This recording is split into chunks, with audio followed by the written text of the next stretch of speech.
Well, first, Jonathan Gruber calls Americans stupid. Now, former Health and Human Services Secretary Kathleen Sebelius is bashing our financial literacy. Take a listen. A lot of Americans have no idea what insurance is about and have no idea, even if they have coverage, what it means, what a deductible is, what a copay is, how to choose a network. Those are complicated terms.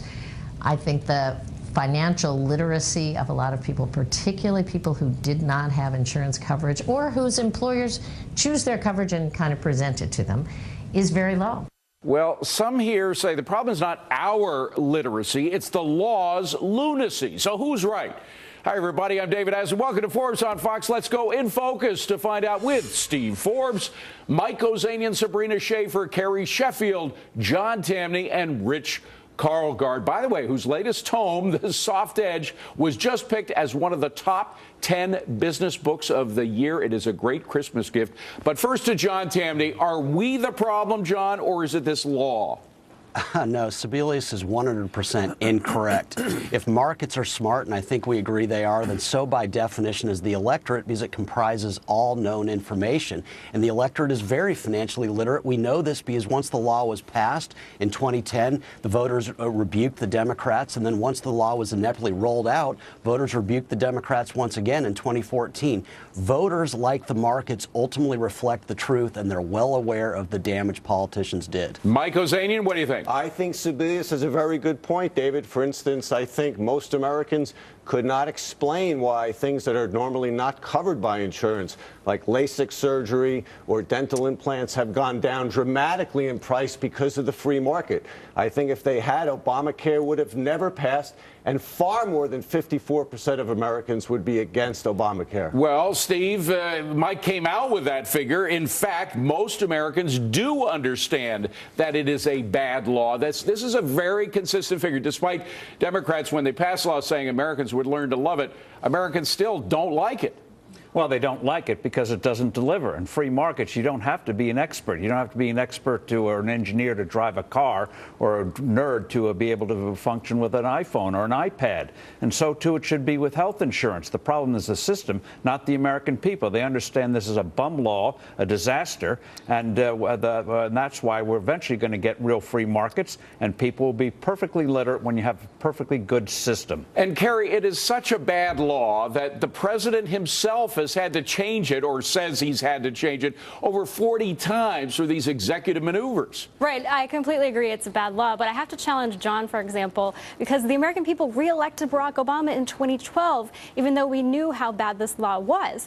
And the broader point of financial literacy in this country, only 6 states actually require the testing of personal finance. So, I mean, it's no wonder we make you learn pi r squared, but not actually how to balance a checkbook. But Rich Karlgaard, this condescending attitude of it's almost a definition of the big brother.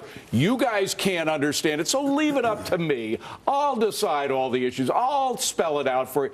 That is the definition of big brother government, is it not?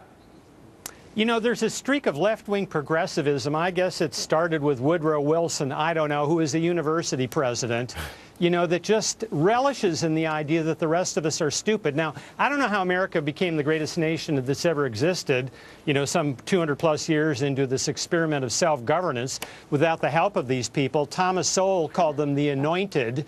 But Steve is absolutely right. How is it that a 3-year-old, and you can YouTube this, can figure out how to use an iPad, without instructions?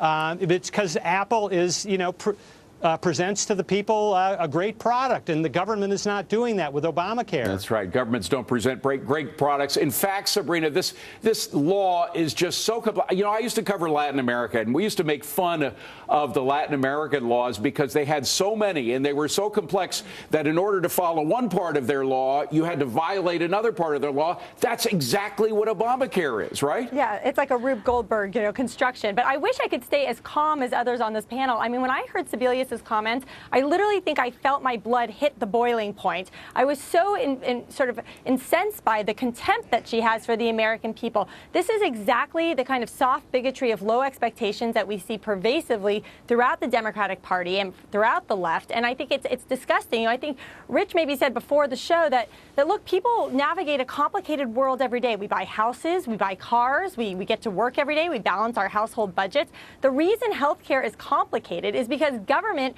you know, put its head into things. It's been increasingly getting involved for 4 decades now. Now we have no transparency. We have costs that are totally out of whack with what the market, you know, demands. This is all government and nothing to do with the American people. And John, the fact is we've had it. The reason the numbers haven't improved on its popularity is because we have seen how it's worked out. 6.2 million Americans last year lost their insurance. Of course, the president famously sold the thing by saying that you're not going to lose your policies. 6.2 million Americans have, and that's just last year. We don't know how many lost it this year as well. You know, voters are very wise, and contrary to the Obama administration that presumes with the rollout of the law that 2 + 2 = 1,000, voters understand real math. We're seeing it right here in the way they're voting.